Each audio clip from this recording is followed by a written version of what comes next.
I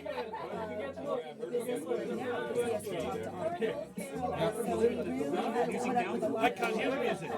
Really like talking or just yeah.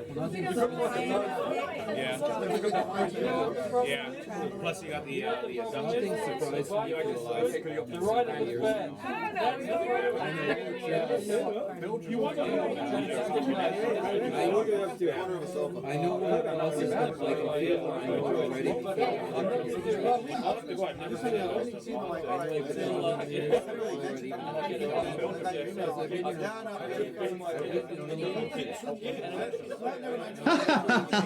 How droll, Ben.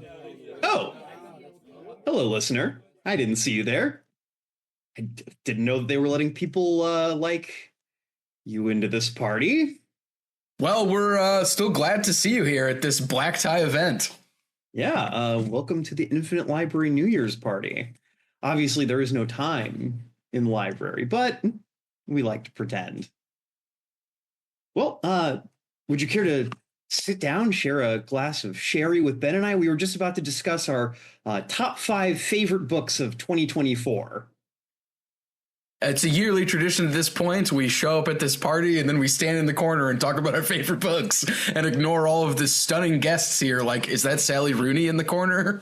Oh, wow. So it is. She's complaining about sandwiches. That's about enough Sally Rooney talk for the show, because spoiler, she's not on this list. She's not on this list. Yeah, it's time to talk our top 5 favorite reads of the year, ones that we did not do for the podcast. Yeah, just in the interest of being as broad as possible. I don't know. I don't know about you, Ben. I almost feel at this point like reading for the show, as much fun as I have doing the show, it feels different than reading kind of just to follow my bliss, so to speak. Yeah. And so when I think about like what my favorite books of the year are, as much as obviously I loved reading Middlemarch and Cyclonopedia and not Context Collapse, that was this year. But, you know, even as I think through all the things I loved reading this year, the stuff we read for the show, at least to me, always feels kind of like it's walled off in its own thing. And also, I've said everything I have to say about those books because of the show. So, I suggested we keep it to stuff we didn't read for the show, and you agreed. But that's the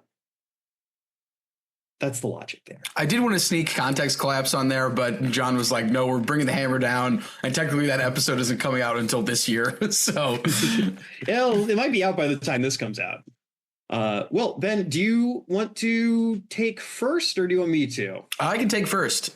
Yeah. So I think sitting at number 5. Number 5. I decided to read Hugh Kenner's The Pound Era.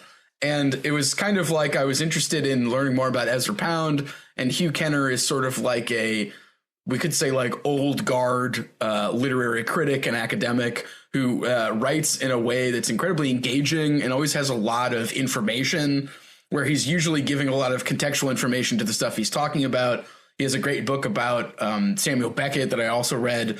But The Pound Era really blew me away because I felt like it was an incredibly substantial treatment of literary modernism. And the idea that it's called the Pound Era is that like it traces this entire network of people around Ezra Pound. So you get T.S. Eliot, Gertrude Stein, Wyndham Lewis, even Henry James shows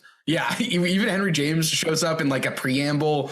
And the other cool thing that Hugh Kenner does is he always kind of mimics the style of the person he's talking about, not in like a sort of full blown William Gass way where he's almost doing like an impression, but he'll like include like things that aren't translated, like pound. He'll sort of do choppy syntax.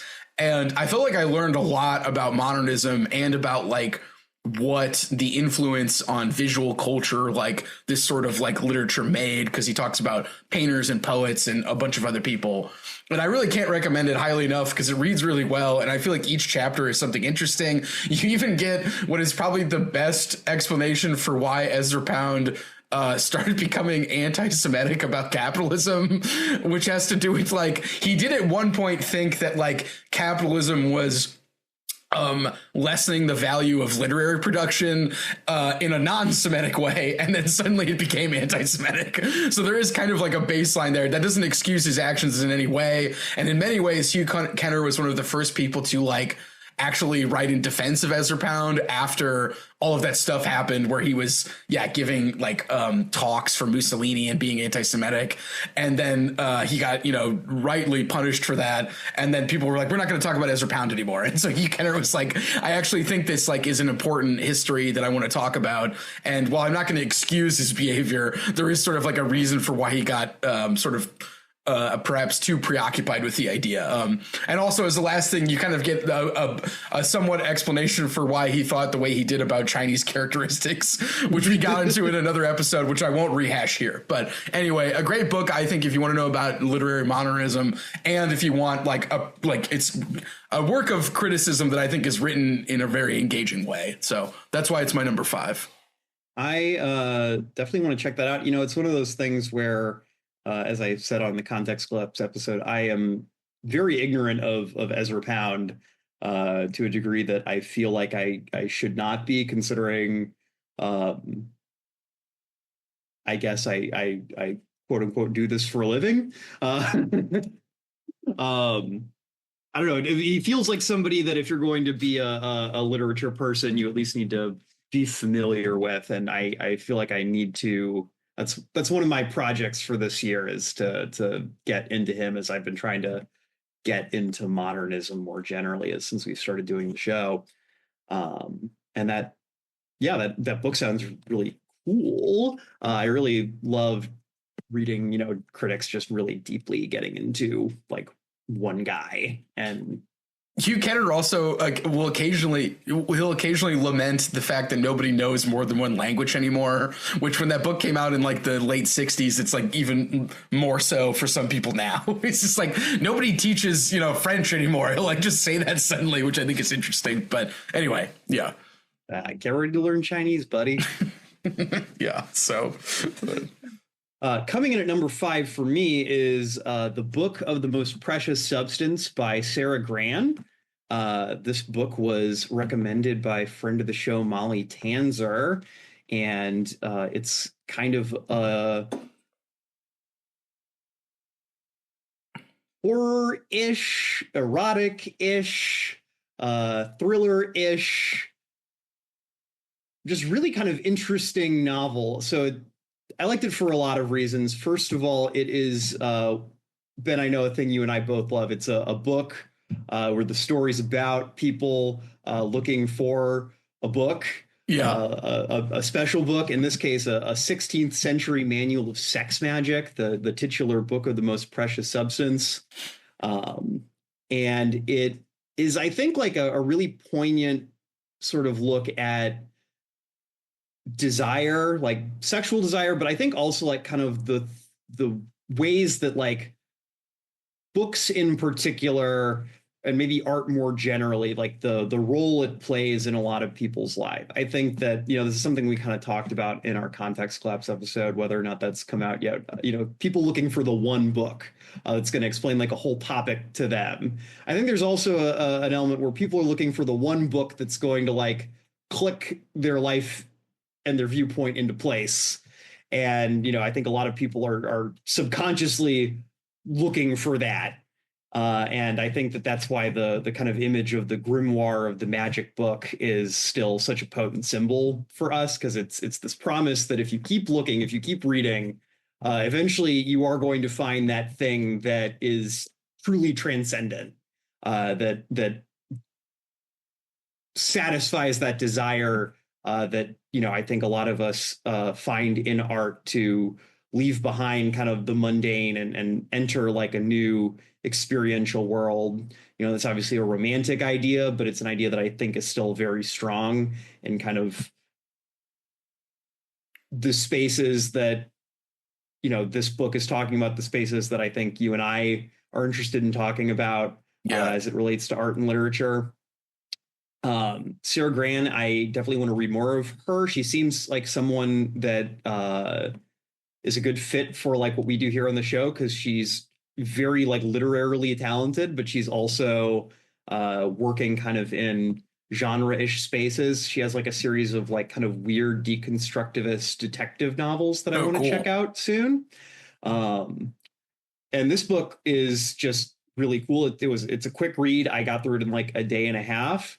But I loved like every second of it. I thought it was just like a really beautiful meditation on like the nature of desire, the way that like desire cannot actually be satisfied.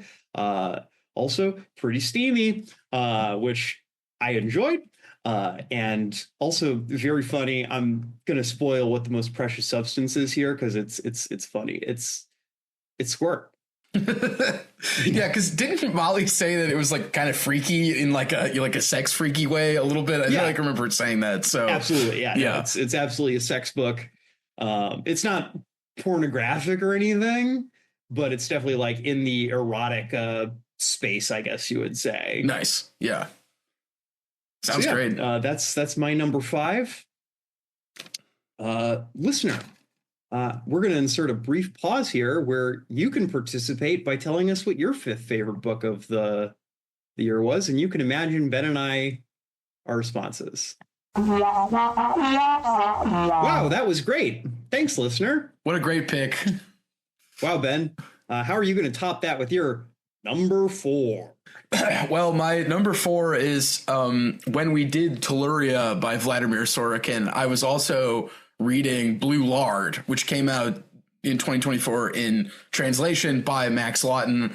And Blue Lard was sort of like Telluria, but like more insane. And I think he wrote it like before Telluria, and he wrote it, according to Max Lawton, after he'd been taking a break. And so the crazy thing about Blue Lard is initially it starts with it's in a scientific research compound in the future where like Russian has been more or less fully integrated with the Chinese language. And so the person who's narrating the beginning of the story speaks in like these slang Chinese phrases as well as being Russian. And he's supposed to monitor these clones of authors, and every time the authors write, they produce this mysterious substance known as blue lard, which is then used to power like lasers on the moon. But the thing is that sort of frame, which is wonderful, and you get to read his weird letters, and they're like horny, and they use like weird sort of fantastic language.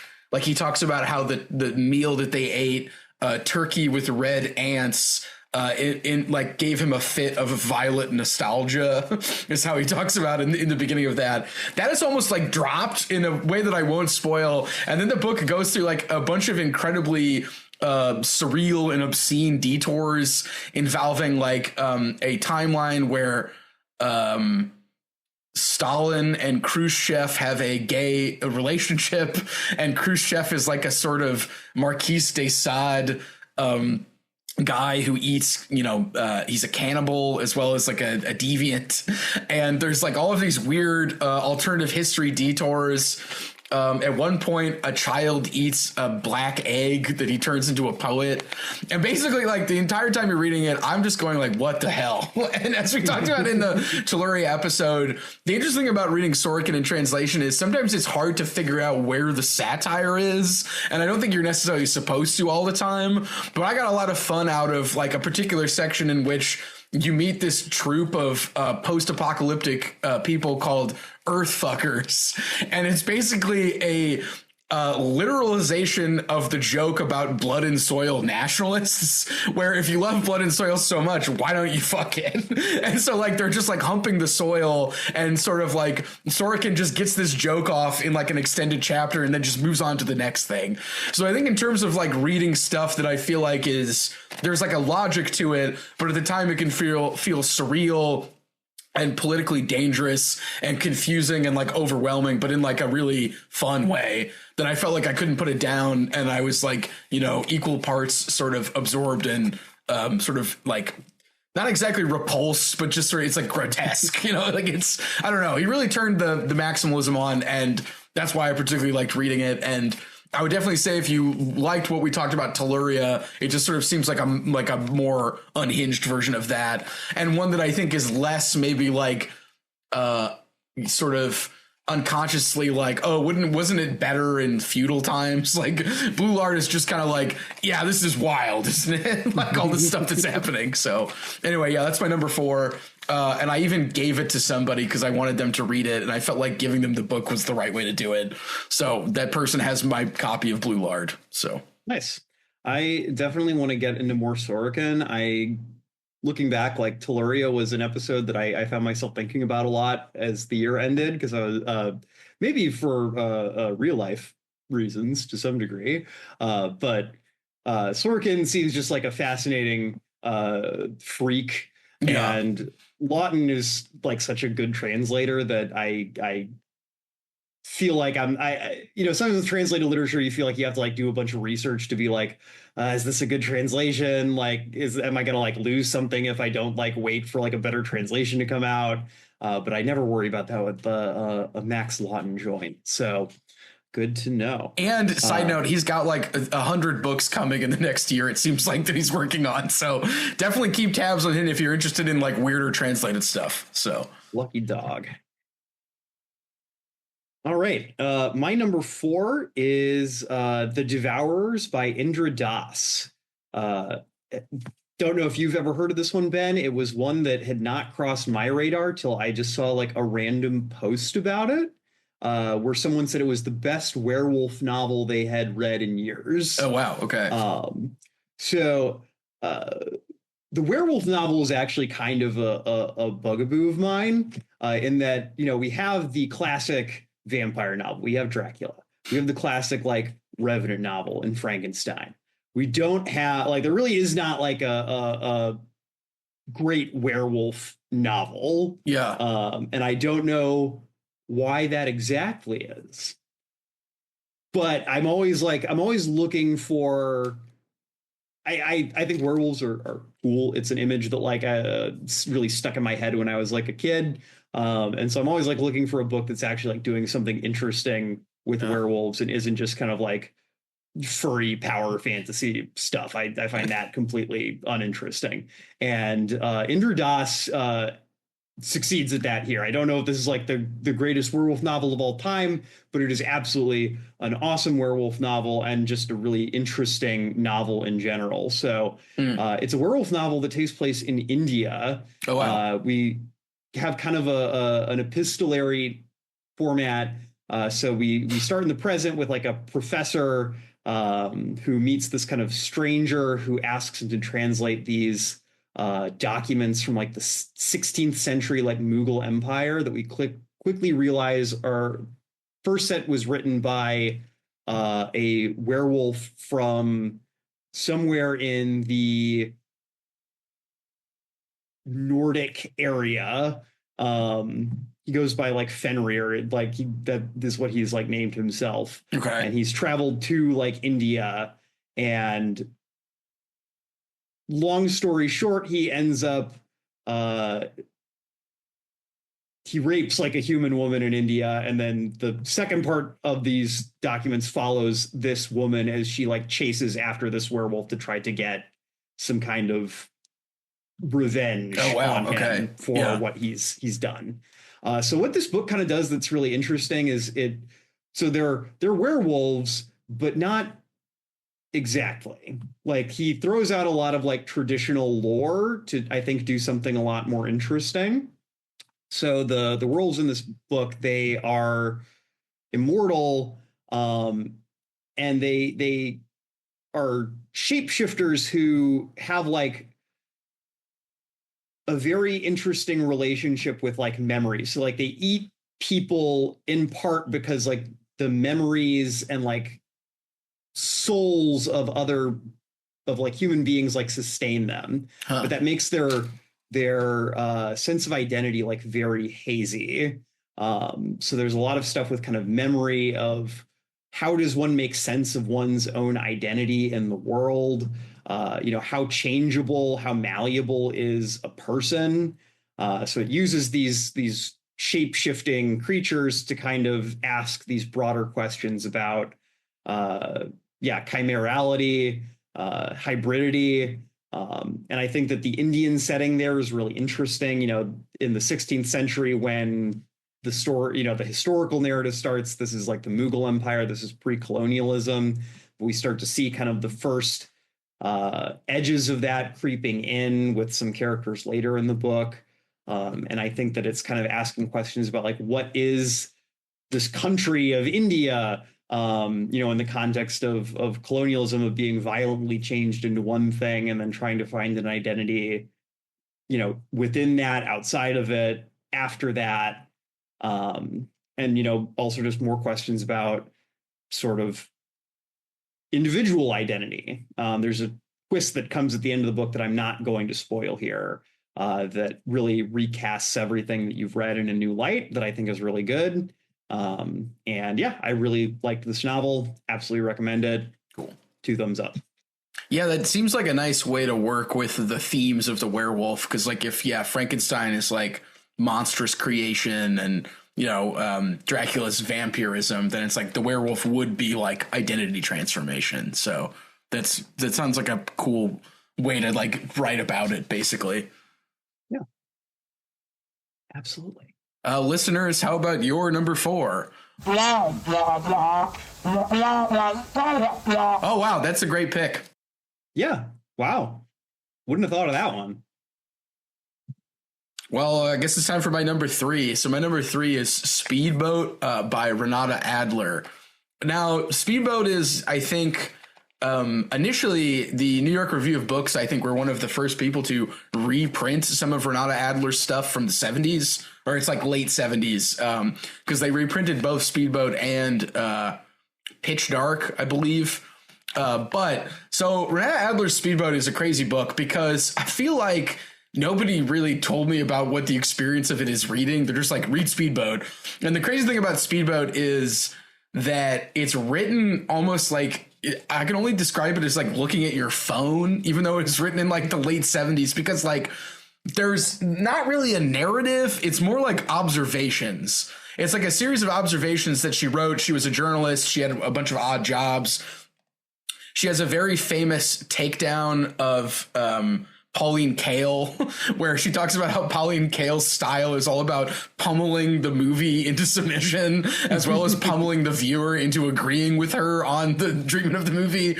And it's sort of like a famous put down that she got, you know, some notoriety for it. But Renata Adler, like, it's all about these series of like paragraph observations of like late 70s social norms, as well as like the way society works, politeness, sex and relationships, and like observations about stories. And like there's not really a coherent narrative. Like towards the end of the book, it's revealed that the main character like might be pregnant, but they don't really show like what happens to the kid, what happens to the relationship. Instead, the narrator thinks about plots and like the nature of plot and what does it mean to have like a plot in your life. And I don't know. I found the act of reading it to be really modern in terms of like we're constantly having to process all of these facts and observations into, you know, something, and it can be sort of impossible to do at times.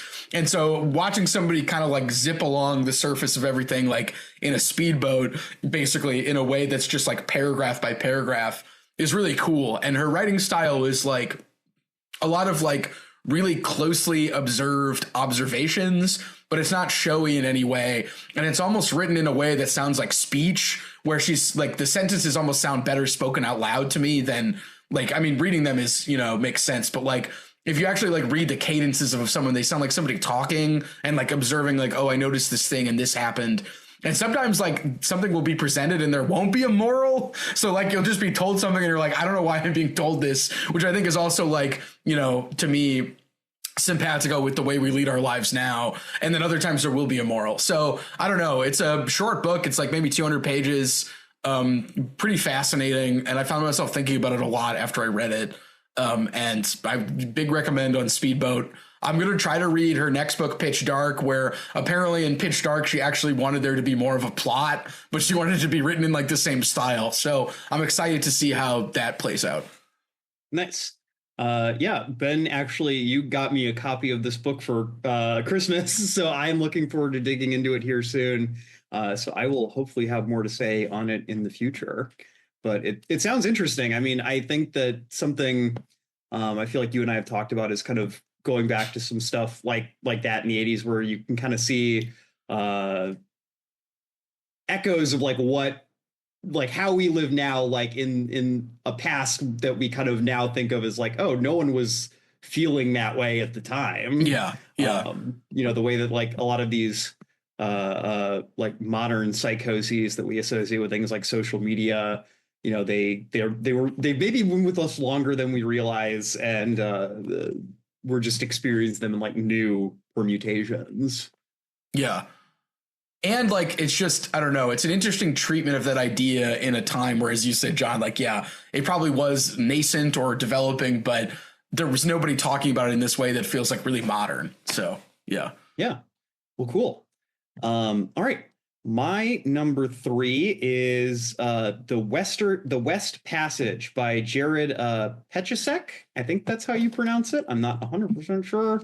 I'm assuming Hungarian last name. First of all, Jared, he actually is a fellow book podcaster. Nice. By the Bywater is a pretty cool show on Tolkien if you're into that kind of thing. But The West Passage is a book that did something that I have been waiting on a book to do for a long time, and have thus far been disappointed, which is to write a book that feels like a Dark Souls narrative. Nice. I think that as a lover of fantasy fiction, sometimes despite myself, I really have kind of over the last, I'll just say 5 years or so, really started to get very worn out on the wiki culture of like a lot of fantasy fiction, where it's like you can tell it's primarily like an exercise in world building, and it feels like the author is more interested in filling out a wiki page on this really cool like country or society they've come up with, and not really telling a story that has any like ambiguity or like, again, kind of transcendent stakes. And I think that's why I've gravitated so strongly the way Dark Souls tells stories. Obviously, there's still like an element where like, oh, there are still wikis and stuff like that. But kind of the way of like implying and leaving a lot of room for interpretation, and also like for using the fantastic to not even like directly like metaphorically talk about anything, but just to kind of, I think, leave a lot of space for kind of mystical and kind of transcendent types of reading, that I think is what the genre is like doing at its best. I think Dark Souls does that well, and I think The West Passage does that in the same way, in terms of the fact that it thrusts you into a world that in some like it is, you're never fully clear how the world works. There's never a point where someone sits down and explains to you, this is exactly like how everything here works. This is the physics. It drops you in kind of an odd spot. There is kind of definitely that element in a lot of fantasy fiction where you're dropped into a place that is fairly easy to make sense of, and then it gets weirder as it goes on. But it does not ever hold your hand and be like, this is the exposition. This is the point where we're going to give you everything. There's always this room where you are unsure of what you're looking at. You're unsure of what the broader world looks like. And I think that's truer to life. I think that that's more interesting. I think that it's more beautiful. I think that this book kind of builds like a Keatsian, like Grecian urn out of this strange like mansion castle world that it takes place in, where everything kind of is both larger and smaller than it appears at first glance. Oh, cool. And it still tells like a great gripping like fantasy narrative where you have heroic characters struggling against interesting and dangerous situations, but it almost has like kind of more of a mythical tone where it's not like a flat good and evil type story. There's kind of a lot more of just getting out of scrapes with things that kind of defy explanation and speak to kind of a larger cosmic world that we only get this very small glimpse of. So I'm rambling a little bit. It's a book that I liked a lot, but I'm still kind of chewing on maybe what I think the implications of it are. But I think that like this is what I want to see fantasy fiction doing, and I absolutely recommend this to anyone who like me likes fantasy but finds themselves frustrated with a lot of what's on offer in kind of like the contemporary genre scene.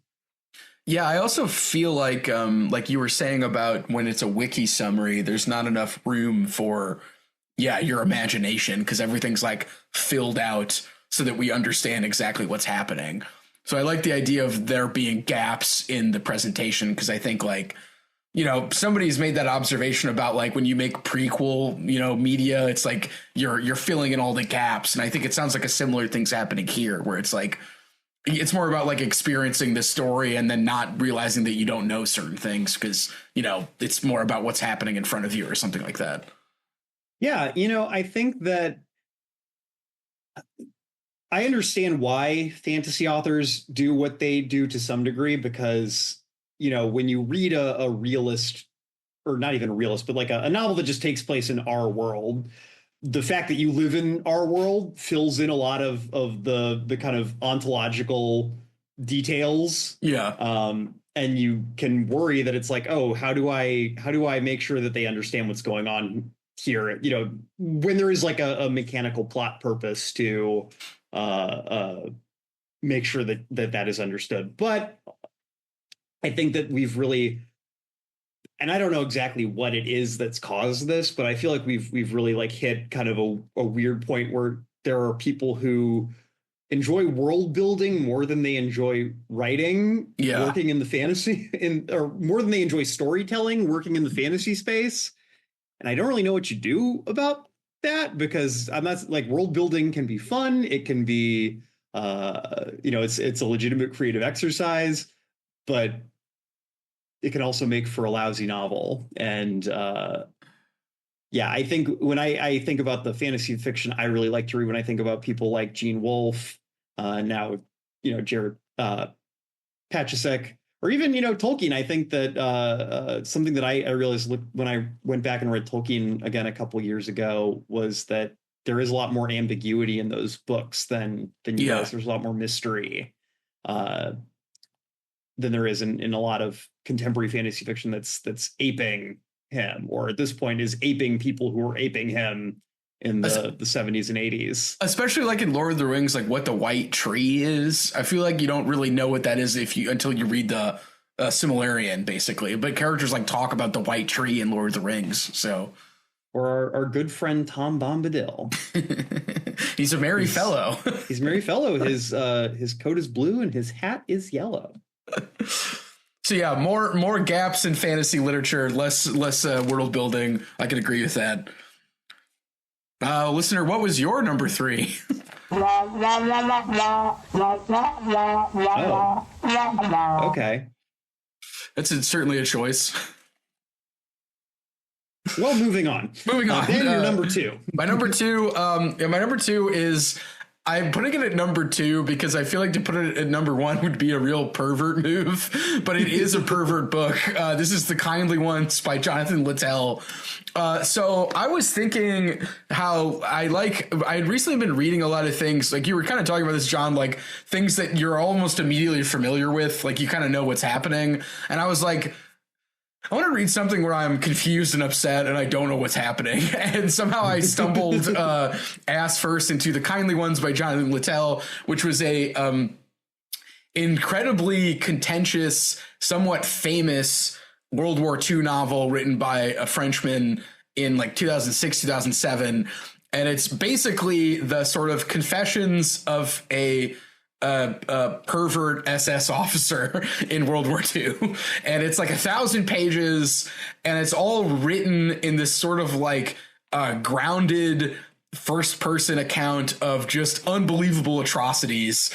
And the jobs that he does as an SS agent involve like consulting on concentration camps, presenting historical facts over whether or not this population is culturally or historically Jewish, and just a lot of stuff where you basically realize that like the bureaucrats were really the sort of foot soldiers of fascism. And this book is all about that. And on top of this, it's also written with an eye towards French transgressive literature, in which the main character is in love with his sister in a way that kind of reflects this sort of fascist fascination with recovering the past and with, incestuous familiar relationships. He has a really weird complex with his father that's reflected in Hitler. And he ends up basically just sort of he ends up sleeping with men in order to feel like he's his sister sleeping with men, which is sort of complicated and confusing and probably too much to get into for just this summary. But on top of this, the author read like something like 200 books. So there's this like wealth of historical data that's presented in a way that is not realistic, which I particularly enjoyed. So there's a passage in which the main character is trying to convince someone that being gay is actually good for being a Nazi. And he does a long, several page long defense of homosexuality in terms of this sort of thing in order to convince somebody to have sex with him. And like, that's the kind of monologue that nobody would deliver in real life. But when you see it happening, it's like, this is the kind of story he wants to tell, where it's more about the like ways of talking and discourses of fascism than like realistic psychological characters. Because I feel like the character Maximilian is sort of like, the author refers to him as a gaze, like he's almost like a camera rather than like a character. And so I don't think it's a perfect book. And I think some of the things that happen in the book are almost strange and suspect, but I found myself to be like horrified and fascinated by it. I'm noticing a trend here. I either read stuff that I think is interesting, or I like my top stuff is like horrifying and fascinating, and I think this is definitely one of those. And I think if you're interested in like some strong brew and stuff that I think is maybe doesn't cohere, because like it's almost like too much for a book to handle, and it almost like flies off the axis in terms of what it's trying to do. There's also, I haven't mentioned a Greek like tragedy theme overlaid over everything, because the kindly ones are fates, and he ends up playing with like a Greek tragedy. So that's going on as well. So anyway, to sort of wrap this up, I feel like I've not seen historical fiction done in a way that seems dangerous. And it was sort of fascinating reading this in that sense, even if I don't think it completely coheres. And I think putting it at my number one would just be a pervert's mood, so I can't do that. So there's also, last thing, a side theory that this was maybe written by a like spy, like an Interpol agent, like the author might be an Interpol agent. I'm not going to confirm nor deny that, but that's something you can get into if you're interested. Anyway, Kindly Ones, number 2, really a fascinating, strange book that I spent a lot of time thinking about and being like both horrified and attracted to. Pairs really nicely with William Gass's The Tunnel. But I think where William Gass wants you to see how every person could be a fascist, the Kindly Ones is more like, this is what I think fascism is. It's this like confluence of bureaucracy, romanticism, nostalgia, and sort of preoccupation with horrifying and like going past certain limits. That is what he thinks is like the whole thing. So it goes all the way down. Yeah, so crazy stuff. Definitely my number 2. Yeah, I don't know. Something to think about. Really strange book. Interesting. Yeah, for my number 2, I actually also have a work of historical fiction, though a little different. I have Poor Things by Alistair Gray. Yes. Yes. Yeah. So I saw the movie that came out last year. I liked it a lot. I decided to pick up the book. Alistair Gray is someone who I was kind of surprised I hadn't heard more about. He seems like a really interesting author. Kind of another guy who kind of seems like a good fit for the podcast in terms of he's very literary, but also likes working with the Gothic with from what I can tell, like some kind of like there's some BDSM erotica stuff he's written. Oh yeah. Oh yeah. So that's very cool. But Poor Things I found really fascinating in that I think it's kind of like a deconstruction of the Gothic and why we find the Gothic to be compelling. The ways that we use it to hide things from ourselves, from society, and I found it really interesting to read in light of the film. Listeners, I'm gonna spoil it because I feel like I can't talk about why I liked this book so much without spoiling it. So the book ends, so the narrative that the movie covers ends, and then the book keeps going, and we find out that the whole narrative that we've read up to this point of Bella Baxter as this kind of ADHD sex Frankenstein is a complete fabrication. Yes, and that the real Bella Baxter was actually a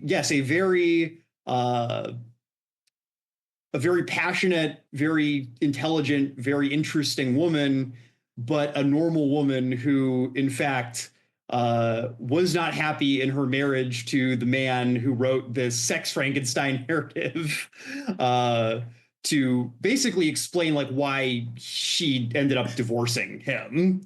Yes. To slander her. And the fact that the film chooses to completely ignore that, the thing that I think is the core of the book, the fact that this narrative is a fantasy and a delusion written by a maniac of a man, really recast the film for me in a way that I'm still like unpacking. Because obviously, like, Yorgos Lanthimos doesn't not know that he's ignoring that. Like, he's choosing to ignore it. And I don't know if I think that's good or bad. Like, I don't know if he's intentionally doing that to be like, yes, I'm the male maniac who is writing this narrative about a woman, or if he is eliding it because he just likes the first part more. Well, so, and to add to that, John, they set the film in Europe, and Alistair Gray very purposefully sets it in Glasgow, because at the time, like, Glasgow's got like the cutting edge of medical technology, and so it makes sense that these people would be medically equipped to quote unquote make Frankenstein.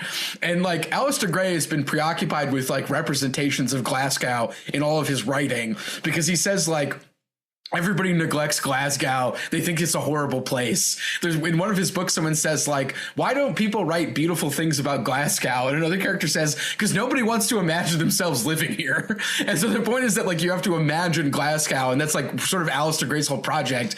And to me, John, I'm gonna like, I haven't seen Poor Things, but when I heard that he said it in Europe, that to me just was like, he's missed the point. Like, the point is, so have you read the book? I have, yeah. Okay, so it still starts in Glasgow. Okay. There's a lot more focus on the like European tour section of the book. Yeah. Like Glasgow is like the part where it's in black and white, and then when they leave, it's in color. Okay. Which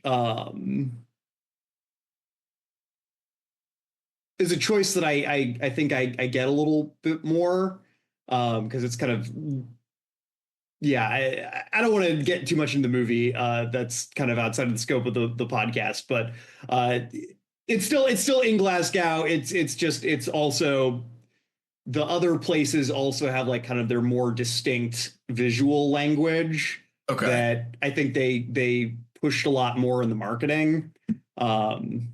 So yeah, it still starts in Glasgow. Glasgow's like, that's still, I think, an important part of the film.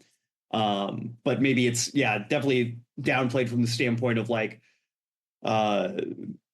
Alistair Gray being particularly fixated on Glasgow. versus yeah, these so- other places. I should see the movie because he's from there, but I should see the movie because I got the impression it was set only in Europe, and I said to myself, Borgos Lanthimos has missed the points. I will not be seeing this movie because I like the book.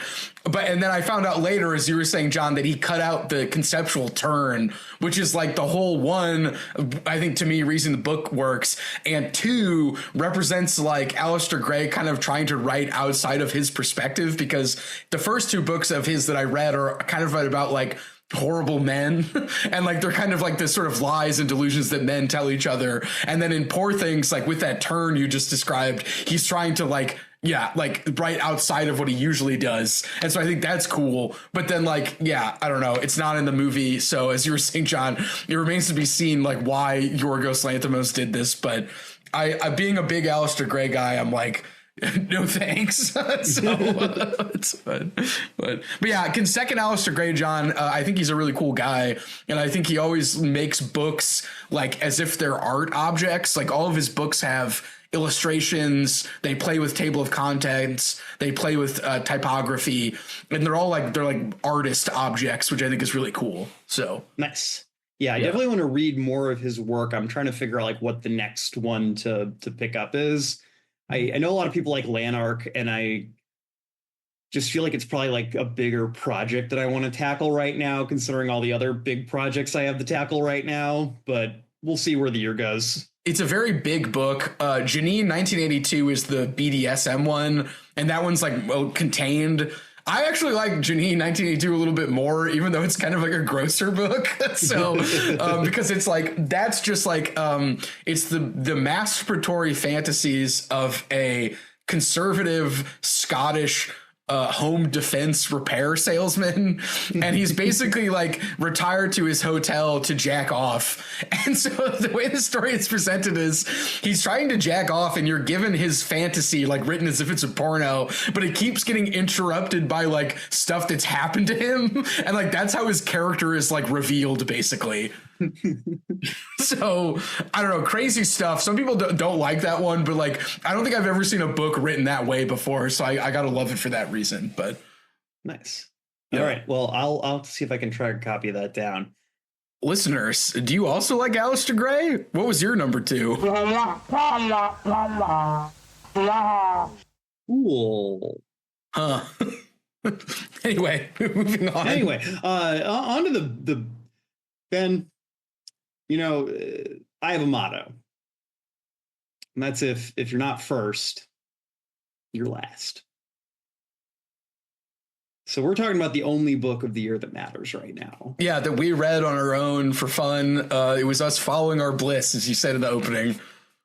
This is the greatest book of the year. The book that makes every other book look like shit. I think maybe in terms of like the book that I inhaled the most, it was definitely this one. So I can't remember when I started watching The Wire, but I think I finished it in 2024. And this is going to seem like a circuitous route, but we're going to get there. And The Wire isn't a book. Yeah, well, hold on. The Wire is, I don't think, a great show, but I watched a lot of it and I thought about a lot of it. And I think the cool thing about it to me is that it spends a lot of time talking about like the sociological, like procedural detail of the systems that it wants to talk about. And it's really concerned with getting those details right in order to tell a story. And I think fiction, literature, storytelling, to me, is best when it has a focus on those details. Because I think that's when you feel like you get the lived experience, you learn something by reading it, and it makes the story feel more real. So imagine my surprise that when I start digging into The Wire, it turns out that there were a lot of actual authors who impacted the guy who made The Wire, whose name I'm forgetting. David Simon, I think. And the chief of one of these is Richard Price. And I basically decided to read Clockers by Richard Price, which is the book that The Wire is largely based on. And I was kind of blown away because it's a crime story about like a fictional New Jersey town, which is basically just Paterson, New Jersey. And it's about like how the like crack dealing happened in Patterson. It talks about the dealers, and it talks about like the cops who are trying to find the dealers. And there's a wealth of sociological detail. There's a lot of lived experience, and there's a lot of really funny dialogue because Richard Price writes the best dialogue. And this book, like, David Simon basically read this book and was like, I want to do this, but for Baltimore. And that's kind of what the first season or two of The Wire was.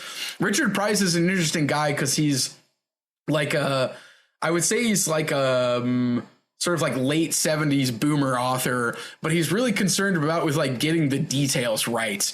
And one of the second act of his career is he had been writing like an increasingly series of stories that are about characters that are like just him, one of which is I also read called Ladies Man. And it's about like he had done all of this detail looking at the porn industry in The Deuce, which is what the show is based off of. So another time they're just poaching stuff from Richard Price, but it's about like a 30-year-old guy who's single and he keeps like going to like peep shows and he's just like kind of upset about it. And that's like all the detail. So Clocker's Headlights has a wealth of detail, a lot of really great characters. You know, there are drug dealers, there are cops. What's interesting is nobody in Clockers wants to change anything. They just accept it for what it is. And in The Wire, as we all know, somebody always wants to change something and they can't do it, or they only change it a little bit. Because The Wire is obsessed with telling stories that aren't completely valorizing and give us the wrong idea. And so I read the Clockers maybe in like a couple of days. It's like a 500, 600 page book, but I couldn't put it down. It's great crime writing. The perspective shifts really well. The dialogue is funny. There's a lot of great details. And, you know, one of the characters gets kind of a hopeful ending. It was actually adapted into a movie by Spike Lee. Pretty good movie. I wouldn't say it's amazing, but it was pretty good. And I don't know. It just feels like a story about, like, you know, it's got all that realism that I like in storytelling. And it's like a really good crime legal thriller, I guess I would say. And yeah, that's pretty much it. Hey, that sounds really, really great. Actually, I have never heard of this guy, so gonna have to check him out at some point. And I'm just amazed how much people like pilfer his stuff. Like David Simon fucking did it again with The Deuce. Like The Deuce is just Ladies Man, like all of this sort of porn detail, but like a different story. And then Clockers is all of the detail, but Baltimore. So yeah.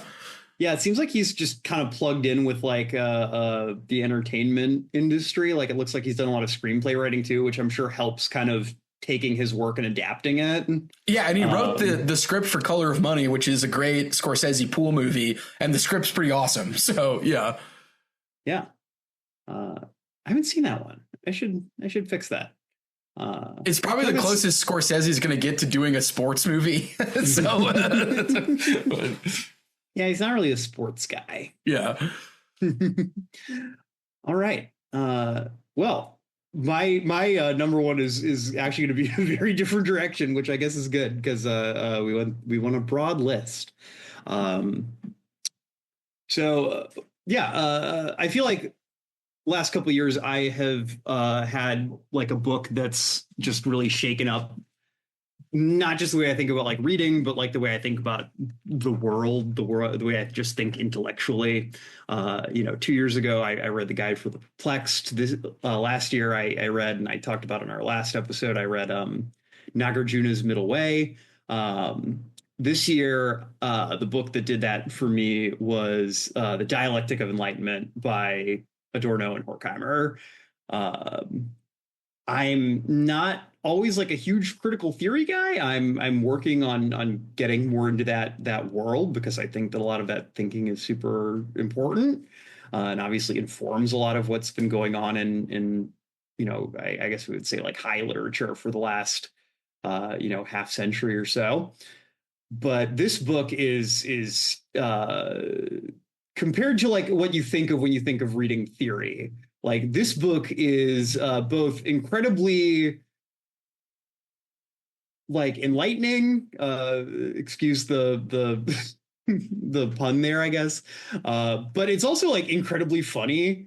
I'm realizing that Theodor Adorno is just an incredibly funny writer because he's just this incredibly curmudgeonly man. I want to read Minima Moralia at some point this year because I feel like all the stuff I really liked in Dialectic of Enlightenment, I've heard Minima Moralia is like the same.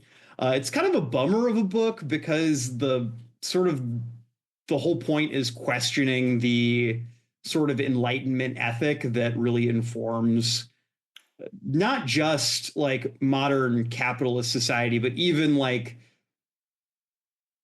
the positive aspects of modernity. It's not just questioning sort of like capitalism, but also like the way we think about just our ability to control the world. So Marx, Freud, all the kind of thought processes that we think of as in some way liberatory. This book is questioning like, how liberatory are they? Is this frame of mind that we can completely understand the world through rationality? Can that actually do anything liberatory, or is there something else needed? And it's a book that can be frustrating to read because they do a lot of diagnosing without a lot of suggesting a lot of solutions.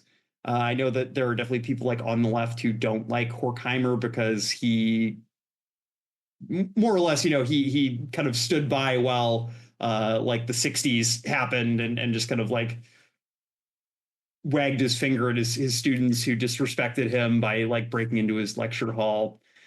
But that being said, I still think the points made in this book are really interesting and really like made me question a lot of my kind of just implicit assumptions about what is good, and particularly like as someone who thinks of themselves as some kind of intellectual, even if it's in a pretty small way, really made me think about like, what is the value of the work I'm doing, whether that's here on the show, in my writing, in my other like intellective pursuits.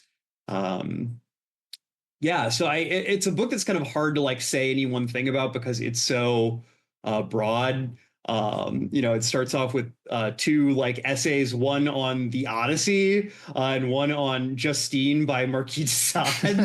And then, we have the essays on like the culture industry and on anti-Semitism, and then like a bunch of really interesting fragments in the back.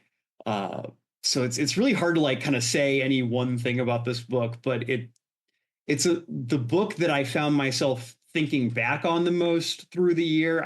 I know I've referenced it on the show several times now, and it's a book that as I was reading it, I know that particularly with like a book like this, like a book of theory, a book of nonfiction, I know that when I'm really cooking with gas, it's when I'm reading the book and I get to the end of like the chapter of the essay and I'm like, oh man, I need to go back and read that again to understand it. But I'm not mad or frustrated about that fact. I'm just like, oh man, I get to like this felt like trying to like, this book feels like a puzzle in a way, but in like a good way. Like it's work to read it, but it's incredibly fulfilling, validating work, the type of work that, we all dream of doing, unalienated from our own labor. which we will one day be able to accomplish. And I know the culture industry essay usually gets excerpted in like cultural studies classes, is that particular one. So I would say to the listeners at home, if you're interested in maybe like taking it out for a test drive, if you don't want to read all of Dialectic of Enlightenment, definitely check out the culture industry essay. I am trying to read it as well. I need to, just as John was saying, set aside a right time for it. But John's talked it up enough that I'm like, I need to read it. And I do also like Minima Moralia a lot because it's, just kind of straight shots of just Adorno diagnosing problems in a way that's like, just no quarter for mystification and a complete disdain for the way we do things.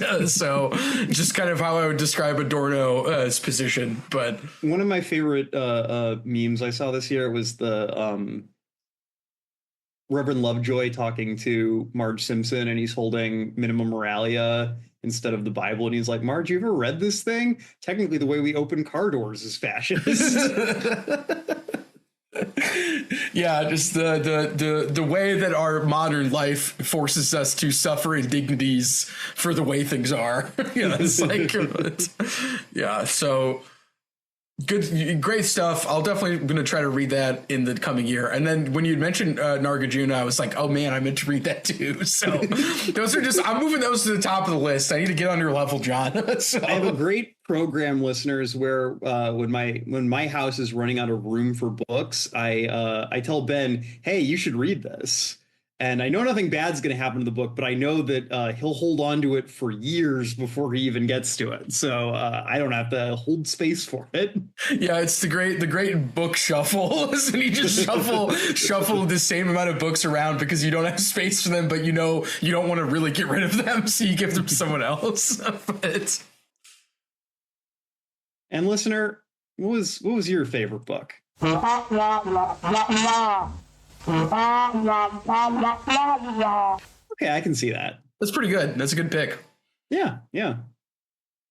My glass is getting a little dry here, so I'm going to head over to the champagne fountain over there. But, I'm sure we'll see you again next year. 2025 promises to be interesting.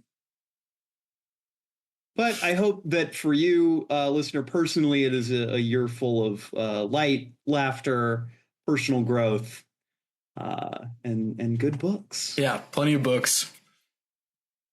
Yeah, here's to reading everything that I always wanted to read in 2025. This is the year we finally get through the TBR list. Yeah, this is a year where we read everything. It's this year. Well, until then, listeners, we'll be back. Again, don't know exactly when because I don't know when this episode's coming out. We'll be back within 1 to 2 weeks with our next regular episode. Until then, Semper Books. Semper Books.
Thank you for listening to The Infinite Library. If you liked our show, we hope you'll subscribe and leave us a review on Spotify, Apple Podcasts, or the podcast app of your choice. It helps us a lot. If you want to follow us on social media, we can be found on Twitter, Instagram, and Blue Sky at Infinite Library Pod. If you'd like to contact our team directly with episode ideas or feedback, you can email us at infinitelibrarypod@gmail.com. Our intro music is by Amos Legend in the Forest of Mayhem. Our outro music is by DJ Daggy Diggs, and our logo was created by Lars Noir.